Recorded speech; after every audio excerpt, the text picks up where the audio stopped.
Roger would. Yeah. I'm sorry, Roger Rabbit would have to be it. I mean, that was a. I wouldn't say ahead of its time, because there was a movie called Anchors Away. Yes. That integrated. That's right. That integrated. Integrated cartoon and real life. But Roger Rabbit did it on a whole different scale. Oh yeah, they did it on a much bigger scale. It was one of the first movies where they made the animated characters not just side characters; they were actually main characters in the story. And let's face it, it was a massive fuck you to Disney as well. Oh yeah, it was a massive fuck you to Disney. Oh yeah. Well, they did get. Well, I think they did get. They did get the rights to use Disney characters in the movie. However minuscule it was. Warner Brothers. I think you only saw them at the very end. Yeah, Warner Brothers. You saw a lot more of the Warner Brothers characters, but the Disney ones were there too. Mickey, Tweety, Roadrunner, and Bugs were from Warner Brothers and Disney. And Goofy. Goofy was in it, Donald as well, and there was a bunch of other characters. You only sort of see them at the very end when they all sort of run into the warehouse. Yeah. Like they kind of get that little minute in the sun, but a couple of them got bigger roles than just that. But fuck me, man.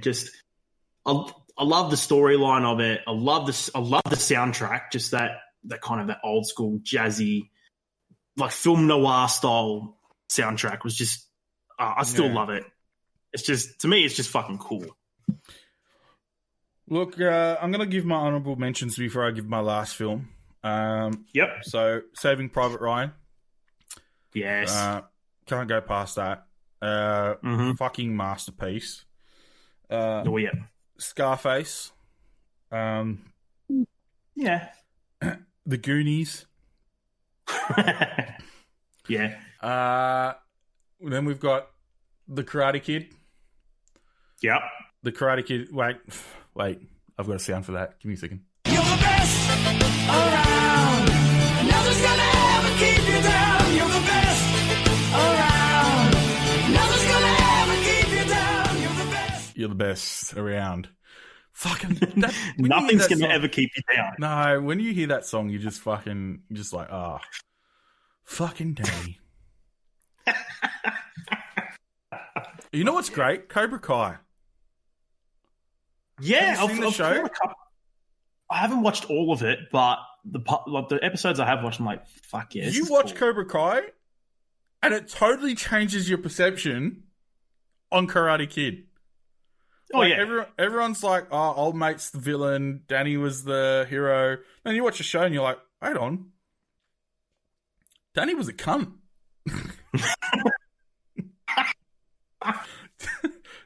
I still call it Cobra Kai with the cunts. They'll still be the cunts. Another honourable mention, Mortal Kombat. One of the great. I feel like it was the first. I feel like it was the first movie based on a game that did it right. Yeah. I mean, come on. Anything did it right? Did it right is a very strong way of describing it. I'm not talking about Annihilation because that was piss. That was shit. That we can both agree on 100%. But even number one, going back, look, if you've watched it recently, Tony, it's one of those movies where don't. Tony, come on. Anything with this music is a fucking winner for me.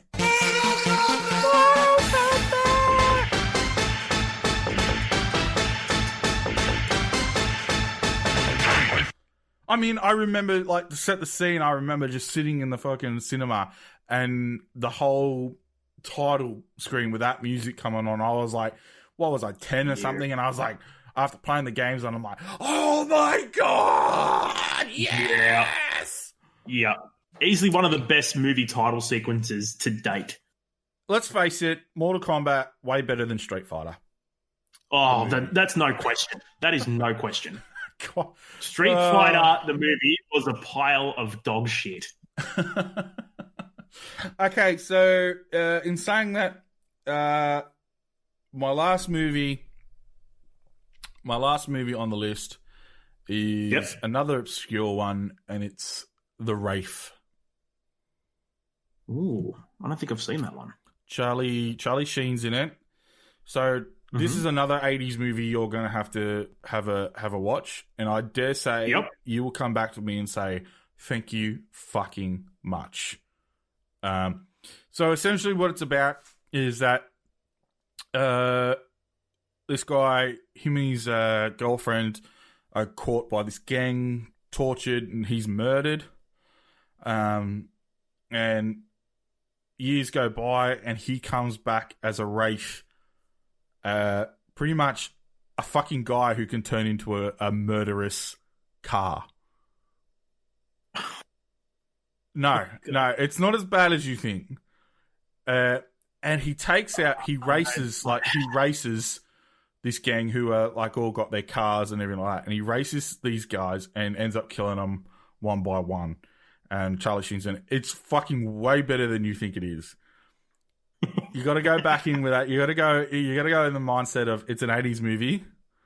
It's going to be corny. It's going to be cheesy. But I'm going to come out there going, it's fucking brilliant. The Wraith. It sounds like an alternate version of The Crow. Yeah, like a more teenage angst Crow. Yeah. Which you've just reminded me I should have had that fucking movie on my list. Yeah. And actually, there was one I forgot. Because I've got the Crow. I've got a pop vinyl Crow fucking staring at me right now. There was a movie I forgot to mention, and you did mention it earlier, but Forrest Gump. Fuck man. Dude, that movie just hits the nail on the head. Life is like box chocolates. You never know what you're going to get. I was running. I was running. I'm going to name it the most beautiful name in the world.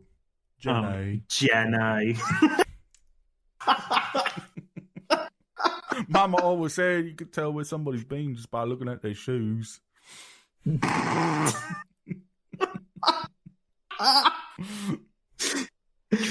might not be a smart man, but I know what love is.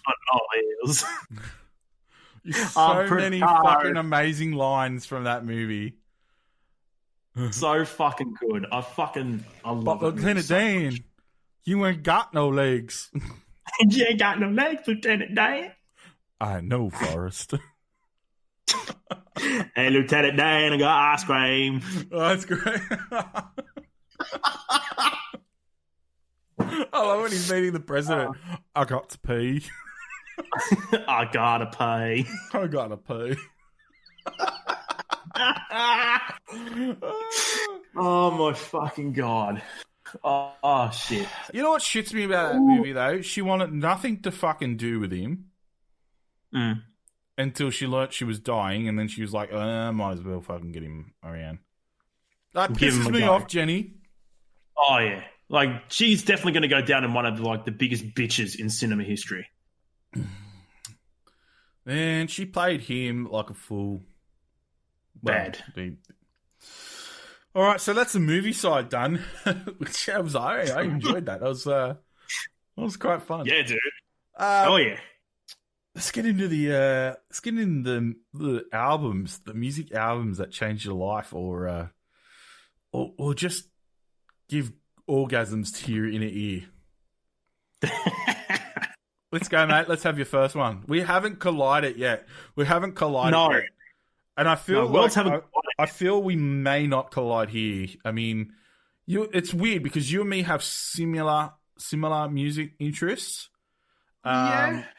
But I think you might be slightly harder than the road I've gone. Yeah.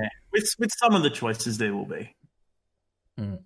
Definitely. But I think there will be a couple where we'll be like, yeah, 100%. Yeah, well, hit me up. I'm just going by life. I actually picked mine by life. Like my choices went from what I was feeling at that particular time in my life and how that album made me feel. Not necessarily the albums that I say are not necessarily my favorite albums in the world, but they hit me hard at some point in my life, and I was like, fuck, all right. That, you know, so that's the way I went with my list. Yeah, cool. So just to give you a bit of a backstory. So go on, hit me with your first one. If you say Pat Benatar. Pat Benatar. Far away. All right. So first one, I'm gonna go with the first one for me. I'm gonna give it to Chocolate Starfish and Hot Dog Flavored Water by Limp Bizkit. Oh, that nearly made my list. That nearly made my list. I didn't give it. I didn't put it on there, but I was just like, fuck, Limpy. I cannot have a favorites album list without that in there, because I guess the sort of the origin for me and the connection I have with that album is it was one of the first sort of real heavy, angry, anti sort of, I guess, in this sort of little way, anarchist. It was a fuck you to the world. It was like, it really was. It was like, grab all your anger, grab all your angst, grab all your anxiety, your depression, fucking hone it into this, and fucking throw out some punches while you listen to this fucking sick beat. Yeah, and bang your fucking head. Oh, dude, that album just it even today, it's one of those albums where Fred had a way to do that to you though. Yeah, dude. Like, but I just find with that album, I find that there's not one track that I don't like on that album. I love the whole album from start to finish. So I saw them when they came back from. So obviously, when they were in Australia, and that young girl died, and then they came back a few years later at Soundwave, and it was probably the. Get this as a lineup. You had. That was the year with that ridiculously good lineup. You had Steel Panther. Fuck, if you haven't heard Steel Panther, get on. Have you heard Steel Panther? Please tell me you've heard of Steel Panther. Have I heard Steel Panther? Yeah, I thought it would be a stupid question. Have I heard Steel Panther? Get on to Steel Panther. I've seen them every time they've been in Australia. I fucking do. Same here, dude. Same. I've seen them I've only missed them once. Steel Panther. Oh, what's that dickhead? I don't like him. Marilyn Manson. Yeah. And then straight after Marilyn Manson, Alter Bridge. I mean, Yeah. You got to give props to Miles Kennedy. He's a fantastic vocalist. And then straight after them was, I think, was Limp Bizkit. But then after Limp Bizkit, straight after Limp Bizkit, Slipknot. Oh, man. Fuck, that was a great year for Soundwave. But Limp Bizkit were just fucking amazing live. Oh, yeah. Amazing live. Fred still got it, man. No, dude, yeah. And you know what? I particularly like Fred, and you know what? I find a lot of Fred's it's not necessarily the same. It's not the same music at all, but I find Fred's attitude and everything very close to the lead singer of Five Finger Death Punch. Yeah, I'll give you that. They're both kind of that, fuck you, I don't care what you think, I'll do what I want, kind of exactly right. attitude. And honourable mention to Five Finger Death Punch, fucking great band. Hell yeah. So, I totally agree with you there. Chocolate Starfish was very close to being on my list. Very close. Yep. I'm gonna go way off the beaten track, and I'll tell you the story. So my very first album I ever bought, CD wise, which maybe I might have been 10, 12, maybe 13. I don't know, around that age. Very first album I ever bought with my own money. There was a single, my very first single. Remember when you could buy singles back then? I definitely remember singles. So my very first single was Boom Boom Boom. Everybody say wayo. The Out There Brothers. That was my very first single. I had that on repeat for like fuck